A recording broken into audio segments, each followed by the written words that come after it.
আমাকে পূজা দে, কারণ তুই যদি আমার পূজা না করিস আমি তোর 6টি ছেলে খেয়েছি এবং কি তোর এই ছেলেকে তুই বিয়ে করাবি? তোর এই ছেলের ক্ষতি করব।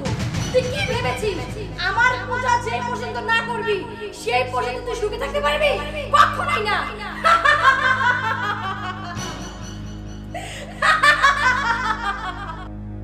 না না, আমি কখনোই তোকে পূজা দিব না। তুই আমাকে যতই হুমকি দিস না কেন, আমি তোকে পূজা দেব না। আমি একমাত্র মহাদেবের পূজারী। পূজা যদি দিতেই হয় আমি তাকেই পূজা দেব, তোকে দেব না। দেখ, আমি তোকে বারবার বলছি তুই আমাকে পূজা দে। আমাকে পূজা দিলে তুই সব কিছু ফিরে পাবি। তোর 6টি সন্তান, তোর এই একটি সন্তান আমি ছেড়ে দেব, কিন্তু আমাকে তোর পূজা করতেই হবে। হ্যাঁ হ্যাঁ, করতেই হবে। এটাই আমার শেষ কথা। কথাটা যেন মনে থাকে, আমি তোর কাছে আবারও আসব। তুই যতবারই আমার কাছে আসিস একটা কথা মনে রাখিস, আমি কখনোই তোকে পূজা দেব না। বেশ, দেখা যাবে। তুই যদি আমার পূজা না করিস তোর বংশ আমি নির্বংশ করে ফেলবো।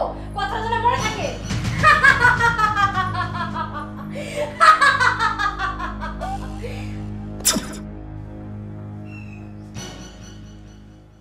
তুই যতই তোকে পূজা দিতে বলিস আমি কখনোই তোকে পূজা দেব না।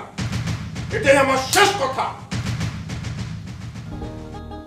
মা বেহুলা লক্ষিন্দরে পছন্দ করে, সে তো খুব ভালো কথা, কিন্তু কিন্তু কি? আমি তো মা মনসারে পূজা দেই, কিন্তু লক্ষিন্দরের বাবা ওই চাঁদ সদাগর, ও তো মা মনসারে পূজা করে না।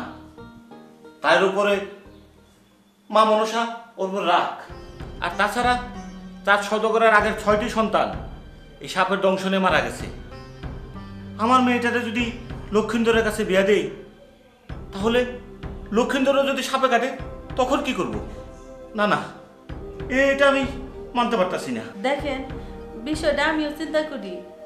বেহুলা আমাদের একমাত্র সন্তান। তাছাড়া মা মনসার পূজা আমরা তো দেই। মা মনসা আমাদের কোনো ক্ষতি করব না।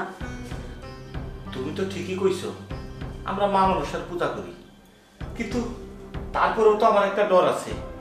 আমি তো বাবা, সেই আশঙ্কা তো আমার যায় না। কিন্তু তুমি যখন কইতাছো মা বেহুলা লক্ষিন্দরে পছন্দ করে, ঠিক আছে, আমি চাঁদ সদাগরের সাথে কথা বলবো।